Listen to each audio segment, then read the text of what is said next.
तो आदाब, नमस्कार, गुड इवनिंग, सत श्री अकाल। एक बार फिर आप तमाम लोगों का स्वागत है क्राइम तक की कहानी के इस एपिसोड में। उम्मीद है पूरी फैमिली अच्छी होगी। एक लंबे गैप के बाद आज फिर एक कहानी मोसाद के ऑपरेशन की। हाल में एक किताब आई है, राइज एंड किल। आजकल उसको पढ़ रहा हूँ लगातार। कुछ सवाल थे आज की जो कहानी सुनानी थी, उस सवाल के जवाब उस किताब में मिले। वहाँ के एक डिफेंस कॉरेस्पॉन्डेंट जिन्होंने ये किताब लिखी है, मोसाद के अंदर की सारी कहानियाँ हैं, मोसाद से जुड़े हुए लोगों के इंटरव्यूज़ हैं, दस्तावेज़ हैं, और उसमें कई नए खुलासे हुए हैं। कभी मौका मिले तो आप लोग भी पढ़िए, राइज एंड किल। तो आज की जो कहानी है, आपको पता है कि मोसाद और इज़राइल, उनकी एक फ़िलॉसफी है, एक अपना वो है कि जो लोग भी इज़राइल की तरफ आंख उठाकर देखेगा, जो उनके जेविश हैं, उन लोगों के ऊपर नज़र डालेगा या उनके हाथ खून से उनके रंगे में होंगे, तो फिर उसको ज़िंदा नहीं बख्शना है। ये उनकी अपनी एक सोच है। और यही वजह है कि मोसाद ने बहुत सारे ऐसे ऑपरेशन को अंजाम दिया। इस किताब से ये भी पता चला कि लास्ट एक डिकेड में, 10 साल में करीब मोसाद ने 800 ऐसे ऑपरेशन चलाए। एक तरह से किलिंग ऑपरेशन थे ये सारे। हज़ारों की तादाद में अपने शिकार को मारा। ये भी है कि बहुत सारे ऑपरेशन नाकाम भी रहे। ये भी है कि दुनिया की बाकी किसी सीक्रेट सर्विस एजेंसी ने इतने ऑपरेशन नहीं चलाए जितने अकेले मोसाद ने चलाए। तो ये सारी कहानियाँ हैं। आज की जो कहानी है, उस कहानी का एक पार्ट मैं आपको बहुत पहले सुना चुका हूँ, ऑपरेशन थंडरबोल्ट।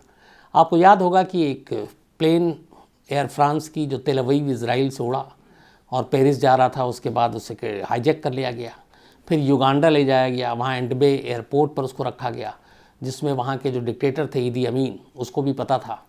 और फिर किस तरीके से मोसाद और ईरानी जो एयरफोर्स, उन लोगों ने मिल के वहाँ जाकर दूसरे देश में, युगांडा में, सारे बंधकों को छुड़ाया और उसके बाद सही सलामत सबको लेकर अपने देश लौटे। इसमें सिर्फ एक सैनिक की जान गई थी।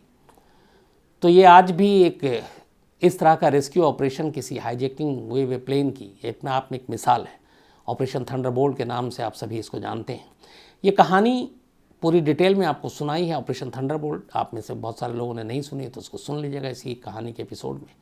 आज की कहानी उससे एक कदम आगे बढ़कर है।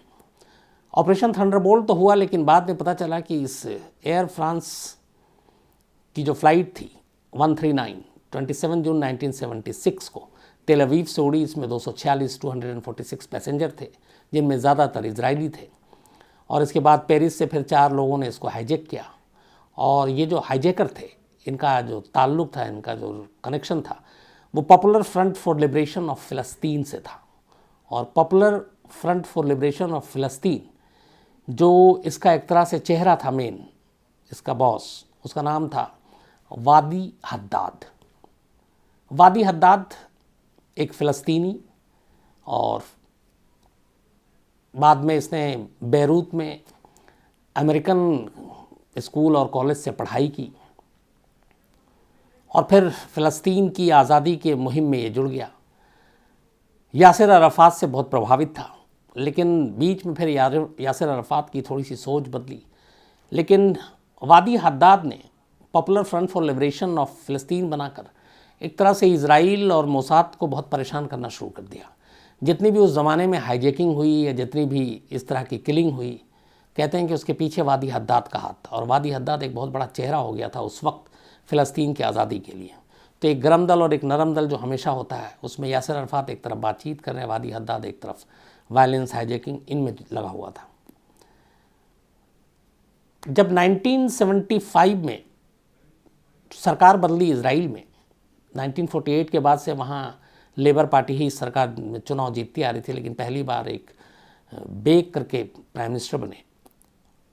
उसके बाद ये हुआ था कि जो इज़राइल के दुश्मन हैं, उनको एक एक कर ठिकाने लगाया जाए।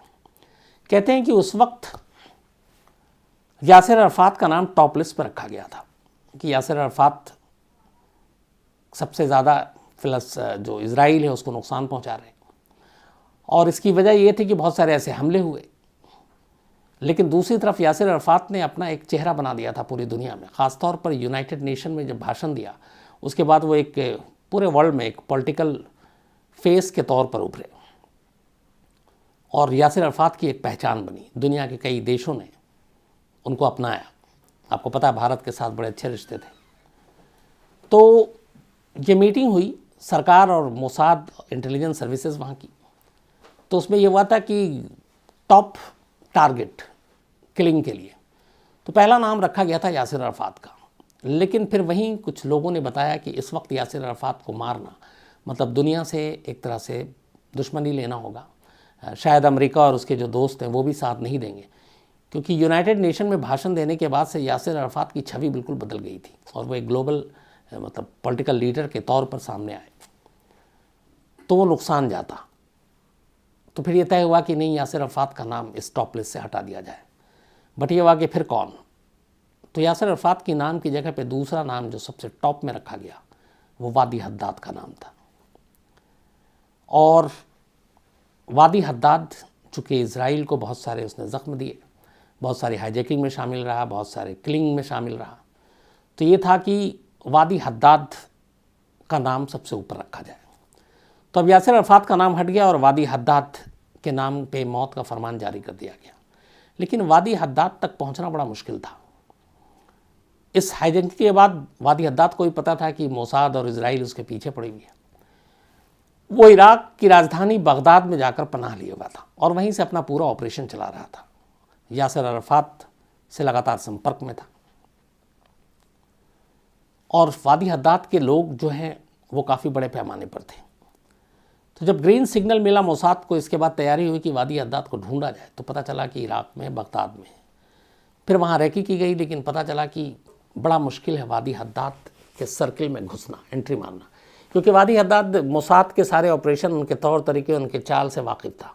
उसे पता था कि फ़ोन के ज़रिए भी जान ली जा सकती है, रॉकेट लॉन्चर, बाकी चीज़ें, इन सब के ज़रिए, क्योंकि ऐसी बहुत सारी जो ऑपरेशन किए थे मोसाद ने वो थोड़े थोड़े लीक हुए थे। तो मोसाद किस तरीके से अपने शिकार को ठिकाने लगाता है, वो सारे तरीके वादी हद्दाद को मालूम थे और इसीलिए उसने अपनी सिक्योरिटी हद से ज़्यादा बढ़ा रखी थी। और वैसे में वादी हद्दाद को मारना बड़ा मुश्किल काम था। जब मोसाद की पूरी टीम लग गई, उसके बाद उसने रिपोर्ट दी, तो पता चला कि वादी हद्दाद के करीब पहुंचना बेहद मुश्किल काम है, नंबर 1। नंबर 2, वादी हद्दाद को मारने के और तरीक़ों पर गौर किया गया। फिर तो कहा गया कि अगर उसे गोली से मारते हैं, बॉम्ब से उड़ाते हैं, कार ब्लास्ट कर देते हैं, तो एक ख़तरा था कि सीधे सीधे शक फिर इज़राइल और मोसाद पे जाएगा और उसका नतीजा ये होता कि वादी हद्दाद के लोग जो ऑलरेडी बहुत ज़्यादा एग्रेसिव थे, वो इज़राइल को और ज़्यादा नुकसान पहुंचाते, इजरायलियों को नुकसान पहुंचाते, अलग अलग देशों में उनके ऊपर हमले होते। तो यहाँ पे एक मुश्किल ये थी कि वादी हद्दाद को मारना भी है, लेकिन ये ना पता चले कि उसकी मौत एक कत्ल है, एक मर्डर है। नेचुरल मौत देखनी चाहिए, वरना फिर बदला लेंगे और बदला लेने में नुकसान होगा। तो अब ये बड़ा मुश्किल काम था मोसाद के लिए कि एक टारगेट है, उसे मारना है, लेकिन इस तरीके से मारना है कि 1% भी डाउट नहीं हो कि उसकी मौत जो है वो अननेचुरल है। रोड एक्सीडेंट में भी शक हो सकता है और गोली और बम मारेंगे तो वैसे ही क्लियर हो जाएगा। तो अब यहाँ बड़ी मुश्किल थी। इसके बाद प्लानिंग हुई। इन तमाम चीज़ों के बीच में लगभग साल बीत चुके थे इस हाईजैकिंग के इंसिडेंट को, और वादी हद्दाद अब बगदाद में आराम से अपना रह रहा था, बेहद सुरक्षा घेरे में। लास्ट में ये तय हुआ कि वादी हद्दाद को मारना भी है, लेकिन शक नहीं होगा और ना ये पता चलेगा कि ये कत्ल है, ये एक नेचुरल डेथ डिक्लेयर होगी। तो हुआ कि कैसे किया जाए, तो फिर ये था एक स्लो पॉइजन।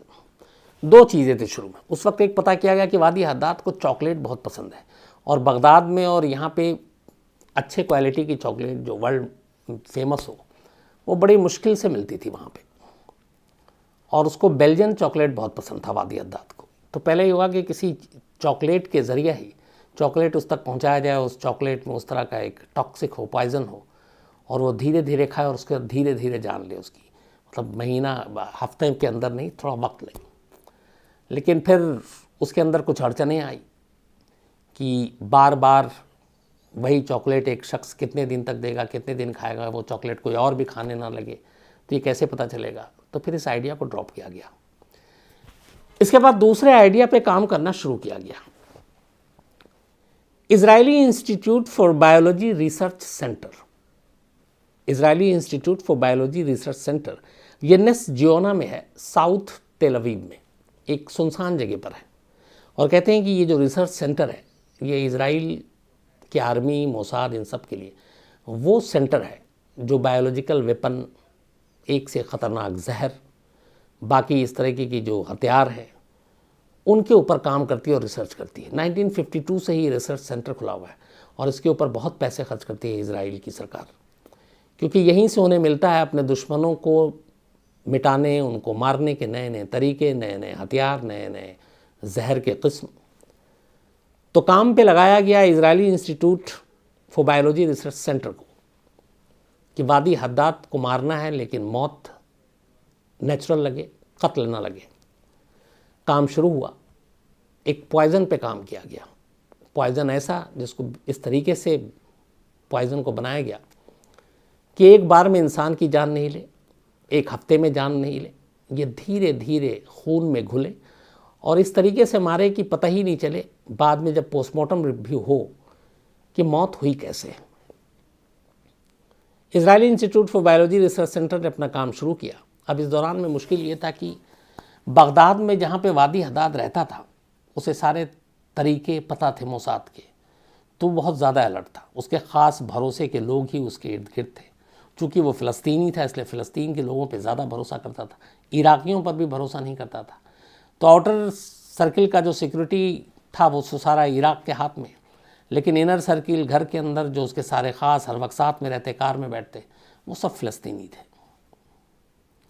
इसी के बाद मोसाद ने एक सेंध लगाने की कोशिश की। पता क्या कि इन फ़लस्तीनियों में से ऐसा कौन सा है जो थोड़ा सा जिसको चारा फेंके तो फंस सकता है और जिसकी कुछ ना कुछ रंजिश हो या जिसकी कुछ ना कुछ अलग विचार हो। करते करते आखिरकार मोसाद के हाथ कामयाबी लगी। एक फ़लस्तीनी मोसाद के काम के लिए तैयार हो गया। उसका नाम था, जो कोड नेम था, सैडनेस। सैडनेस वो शख्स था जो वादी हद्दाद के बेहद करीबियों में से था। रोज़मर्रा के उसके काम वाम में भी वो शामिल हुआ करता था। तो अब जब सैडनेस शामिल हो गया, इसके बाद फिर दूसरा फेस जो था साजिश का वो शुरू किया गया। इसी Israeli institute for biology research centre से जो पॉइज़न तैयार किया गया वो पहले पता किया गया कि वादी हद्दाद कौन सा टूथपेस्ट इस्तेमाल करता है। इसके बाद उसी ब्रांड के टूथपेस्ट में उस पॉइज़न को मिलाया गया इतनी मात्रा में कि वो धीरे धीरे अपना काम करे और उस जहर से भरे टूथपेस्ट को पहुंचाया गया इस सैडनेस तक, जो था फ़लस्तीनी लेकिन मोसाद के लिए काम कर रहा था। इसके बाद ये जाने के जब इसके पास पहुंचता है, वो वादी हद्दाद के घर में, उसके बाथरूम में उसके टूथपेस्ट के ख़त्म होने का इंतज़ार करता है। जब टूथपेस्ट ख़त्म हो जाता है तो जब नया टूथपेस्ट रखना होता है तो सेम ब्रांड का यही टूथपेस्ट वो उसके बाथरूम में रख देता है जिसमें पॉइज़न था। 10 जनवरी 1978, करीब 18 महीने हो चुके थे एयर फ्रांस की उस हाईजैकिंग के इंसिडेंट को। 18 महीने के बाद 10 जनवरी 1978 को पहली बार इस शख्स ने, वादी हद्दाद ने, उस जहर से भरे टूथपेस्ट का इस्तेमाल किया। इस टूथपेस्ट में जहर इस तरीके से डाला गया था, इसका असर ये था कि आप जब इसको ब्रश करेंगे, करीब 1 मिनट भी अगर आप ब्रश करते हैं मिनिमम, तो उसका कुछ ना कुछ अंश आपकी मुंह से होते हुए, थूक से होते हुए आपके जिस्म में जाएगा और फिर आपके ब्लड में घुल जाएगा और आपको पता नहीं चलेगा और शुरुआत में कुछ भी नहीं होगा, लेकिन इसके बाद अपना रंग दिखाना शुरू करेगा। 10 जनवरी 1978 को पहली बार टूथपेस्ट इस्तेमाल किया, कुछ नहीं हुआ, 11, 12, 13 चलता रहा। करीब 10 दिन बीत गए। 10 दिन के बाद 20 जनवरी 1978 को पहली बार बुखार, सर्दी और पेट में दर्द हुआ वादी हद्दाद को। पहले उसने कुछ दवा ली लेकिन कुछ फ़ायदा नहीं हुआ, तो फिर वो इराक की गवर्नमेंट हॉस्पिटल में गया डॉक्टर के पास दिखाने। डॉक्टर ने उसको एडमिट करके उसका पूरा टेस्ट किया तो पहले उसे पाया कि शायद हेपेटाइटिस है। कोल्ड और फीवर भी कम नहीं हो रहा था, तो उसे दवा दी गई, हॉस्पिटल में रखा गया और फिर उसे वापस भेज दिया गया। लेकिन वापस जाने के बाद, अच्छा, जब वो हॉस्पिटल आया तो हॉस्पिटल में जब रहा वो, तो उस हॉस्पिटल में भी वो वही टूथपेस्ट इस्तेमाल कर रहा था, क्योंकि उसके सामान के साथ वही लाया गया था। फिर ये घर पहुंचता है, लेकिन इसकी तबीयत ठीक नहीं होती। कुछ दिनों बाद इसके बाल झड़ने लगते हैं, वेट इसका करीब 25 पाउंड कम हो गया, पेट में दर्द रहने लगा, कुछ ब्लड आने लगे। परेशान होकर ये दोबारा हॉस्पिटल गया। अब उस हॉस्पिटल में दोबारा इसका पूरा टेस्ट होता है। डॉक्टर भी परेशान होते हैं, लेकिन इस बार डॉक्टर उसका टेस्ट करने के बाद डाउट जताते हैं कि शायद कुछ पॉइज़न का मामला है, लेकिन ये पॉइज़न कौन सा है, कहाँ है, किस चीज़ में दिया गया, कितनी बार दिया गया, कब दिया गया, इसके सवालों के कोई जवाब नहीं है। जब ये बात पता चली तो फिर ये बात यासिर अराफात तक गई। तब यासिर अराफात ने कहा कि एक काम करो, तुम ये बगदाद के सरकारी हॉस्पिटल को छोड़ो और Stacy, east German secret service, ये उसका नाम है, उससे तुम कांटेक्ट करो। अच्छा, ईस्ट जर्मन सीक्रेट सर्विस और उस वक्त पीएलओ यानी कि यासिर अराफात के ऑर्गेनाइजेशन के साथ बड़ी अच्छी दोस्ती थी, दोनों एक दूसरे की मदद करते थे। तो इस ईस्ट जर्मन सीक्रेट सर्विस के साथ करीबी होने की वजह से यासिर अराफात ने वादी हद्दाद को ये मशवरा दिया कि तुम वहाँ कांटेक्ट करो। वादी हद्दाद के लोगों ने कांटेक्ट किया, उन्होंने बताया, उन्होंने अपने यहाँ से बगदाद के सारे रिपोर्ट भेजी, तो उन्होंने कहा ठीक है आप यहाँ आ जाइए। इसके बाद 19 मार्च 1978, मतलब अब तक करीब ये जहर वाला टूथपेस्ट इस्तेमाल करते हुए 40 दिन हो चुके थे। 10 जनवरी 1978 को पहली बार इस्तेमाल किया, 10 जन 1978। 19 मार्च 1978 को वादी हद्दाद बगदाद से ईस्ट बर्लिन पहुंचता है। इस बार भी जब वो पहुंचा तो उसके जो सामान, उसके बाकी चीज़ों के साथ उसका वो टूथपेस्ट भी था जिसमें जहर था। वहाँ के रेग्रुस्क्रैन केनहाउस हॉस्पिटल, ये बड़ा नामी हॉस्पिटल था ईस्ट बर्लिन का, वहाँ पे ये एडमिट होता है। वहाँ इसके सारे टेस्ट होते हैं। सारे टेस्ट में डॉक्टर पकड़ ही नहीं पाते हैं कि क्या है, लेकिन फिर उन्हें डाउट होता है कि कुछ तो है पॉइज़न, लेकिन कैसे ये भी नहीं मालूम, कौन सा पॉइज़न ये भी नहीं मालूम। वो पूरी उससे डिटेल, उसके लोगों से डिटेल लेते हैं कि इसका रूटीन बताओ, जब से ये बीमार पड़ा वो सारी चीज़ें बताते हैं, कौन बाहर का मिला नहीं मिला, बाहर का क्या खाया। किसी के दिमाग में टूथपेस्ट की बात नहीं आई, हर चीज़, जबकि वो टूथपेस्ट भी उस हॉस्पिटल में भी मौजूद था, जहर जिसमें था। वो भी हार गए, परेशान हो गए कि ऐसी कोई चीज़ खाई नहीं, और जब से तबीयत ख़राब थी तब से और उसकी सिक्योरिटी बढ़ा दी गई थी। हर खाने को पहले चेक किया जाता, वो दिया जाता। उसके बावजूद उसकी तबीयत बिगड़ रही थी, क्योंकि वो डेली जहर से भरा हुआ वो टूथपेस्ट यूज़ कर रहा था। इधर डॉक्टर परेशान थे ईस्ट बर्लिन में। 10वें दिन इस हॉस्पिटल में आया हुआ 10वां दिन हुआ था वादी हद्दाद को। 19 मार्च 1978 को वो ईस्ट बर्लिन के इस हॉस्पिटल में एडमिट हुआ था, एंड 29 मार्च 1978 को वादी हद्दाद की मौत हो गई इसी हॉस्पिटल में, ठीक 10 दिन बाद। मौत के बाद वहाँ के जो सबसे बड़े मेडिसिन के वो थे, उन्होंने ऑटोप्सी रिपोर्ट, पोस्टमार्टम हुआ, वो देखा। ऑटोप्सी रिपोर्ट में जो पहली मौत की वजह बताई गई, वो बताई गई ब्रेन ब्लीडिंग, दिमाग से खून आना। हुआ यह था कि एक वक्त ऐसा आया कि जब वादी हद्दाद के जिस्म से अचानक खून रिसना शुरू हो गया था, क्योंकि जहर ने अपना काम करना शुरू कर दिया। जगह जगह से ब्लड आने लगा था, पेट में बेइंतहा दर्द होता था, और वो दर्द उसे बर्दाश्त नहीं होता था। तो इसमें जो ब्रेन ब्लीडिंग की तो बात की गई, लेकिन साथ में इस पोस्टमार्टम रिपोर्ट में ये भी कहा गया कि हमें डाउट है कि यह नेचुरल डेथ नहीं है और किसी ने मारा है, लेकिन किस चीज़ ने मारा, कैसे मारा, हम ये नहीं बता सकते, हमें कोई आइडिया नहीं। ये रिपोर्ट आई, इसके बाद बड़ा पहले डाउट था कि क्या हुआ, लेकिन चूंकि अब डॉक्टर और वो भी यासिर अराफात के जानने वाले ईस्ट जर्मन के हॉस्पिटल की जो रिपोर्ट थी, तो ये बात उस वक्त दब गई कि शायद नेचुरल डेथ है, कोई बीमारी थी उस वजह से जान गई। 5 साल के बाद इस मौत के 1978 के 83 में पहली बार वहाँ इजराइल में ये कहा गया ऑफिशियली कि हाँ, वादी हद्दाद को हमारे लोगों ने एक ऑपरेशन में मारा था। लेकिन इस दौरान में 5 सालों में ये हुआ कि वादी हद्दाद की मौत के बाद जो मोसाद ने सोचा था वही हुआ। वादी हद्दाद की टीम बिखर गई, उसके बाद उसके 2 टुकड़े हो गए, अलग अलग गुट बन गया, और हाईजैकिंग और बाकी जो चीज़ें हो रही थी बहुत तेज़ी से, वो भी होनी बंद हो गई। तो एक तरह से वादी हद्दाद की मौत ने वादी हद्दाद के पूरे ग्रुप को, ऑर्गेनाइजेशन को एकदम कमज़ोर करके बिल्कुल एक तरह से ख़त्म ही कर दिया।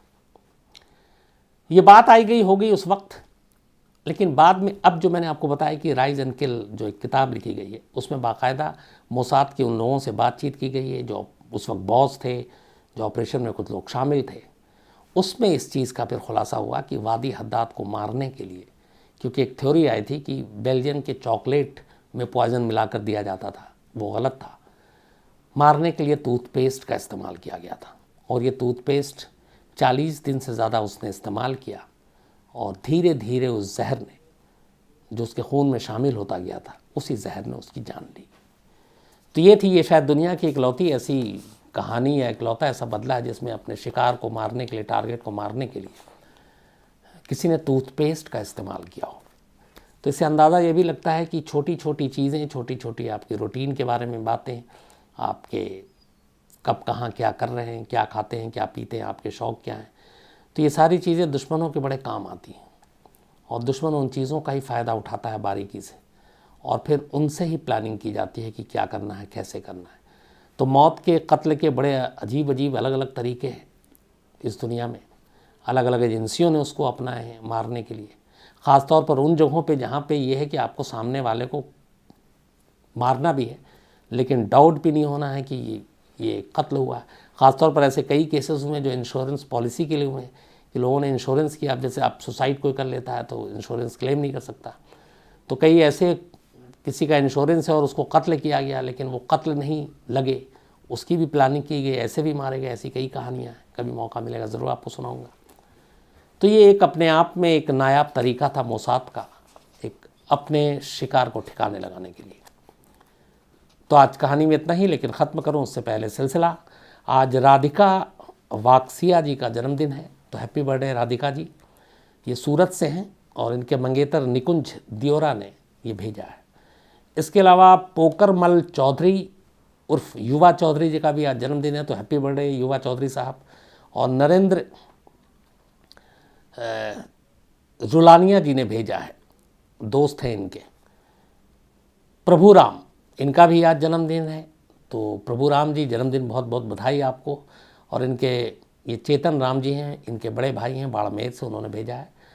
एडवोकेट अश्विन भट्ट राजकोट से, इनका भी आज जन्मदिन है, तो वकील साहब बहुत बहुत आपको जन्मदिन की बधाई।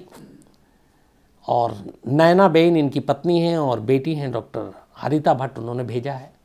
इसके अलावा शुभम, शुभ का भी आज जन्मदिन है, तो शुभम आपका जन्मदिन हमेशा शुभ रहे, अच्छा रहे, आप हमेशा अच्छे रहें, खुश रहें, हैप्पी बर्थडे।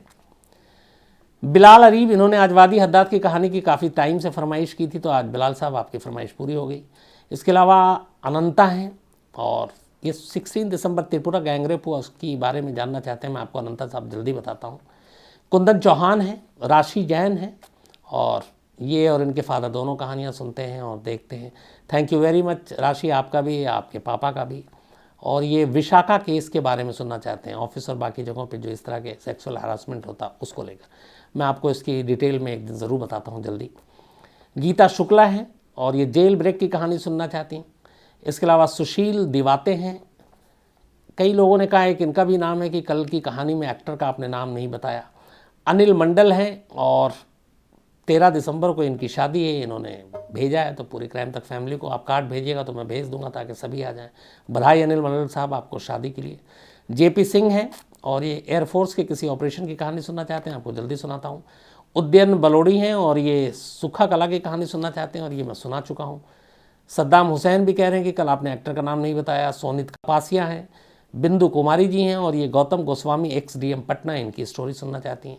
विजय रतन हैं, और इन्होंने, मैं जो कुछ भी इस्तेमाल करता हूँ शब्द बहुत लंबा चौड़ा उन्होंने लिख के भेजा, काफ़ी मेहनत की है, थैंक यू विजय साहब। प्रदीप पालीवाल हैं, और इनका कहना है कि कल की कहानी में पुलिस को रोड, सड़क किनारे से भी तो सीसीटीवी मिला होगा, ये भी मैं आपको अभी बताता हूँ। इसके अलावा एहतेशाम हक हैं, और ये गैंग्स ऑफ वासेपुर की कहानी सुनना चाहते हैं। कल कई लोगों ने कहा कि आपने एक्टर का नाम नहीं बताया, उसकी एक वजह है, थोड़ी सी जर्नलिज्म में कुछ एथिक्स होते हैं। तो जो खबर है, हमारे सोर्सेज जो हमारे केरल में रिपोर्टर हैं निक्सन, उन्होंने सारी चीज़ें बताई, और उन्होंने कहा था कि अभी एक्टर का नाम हम डिस्क्लोज इसलिए नहीं कर सकते कि उस एक्टर का कितना रोल है क्या नहीं है, ये एक बार क्लियर हो जाए। वरना क्या होता है कि नाम आने से वैसे आदमी बदनाम हो जाता है। तो मुझे भी लगता है कि अगर मेरे पास प्रूफ नहीं है तो कल को हो सकता है वो एक्टर हम पे ही मुकदमा कर दे। और वैसे भी आपके पास जब तक सबूत नहीं है आप किसी को बदनाम करने का हक भी नहीं है। तो इस वजह से मैंने एक्टर का नाम नहीं बताया। जिस दिन ऑफिशियली पुलिस की तरफ से आएगा मैं आपको ज़रूर बताऊँ।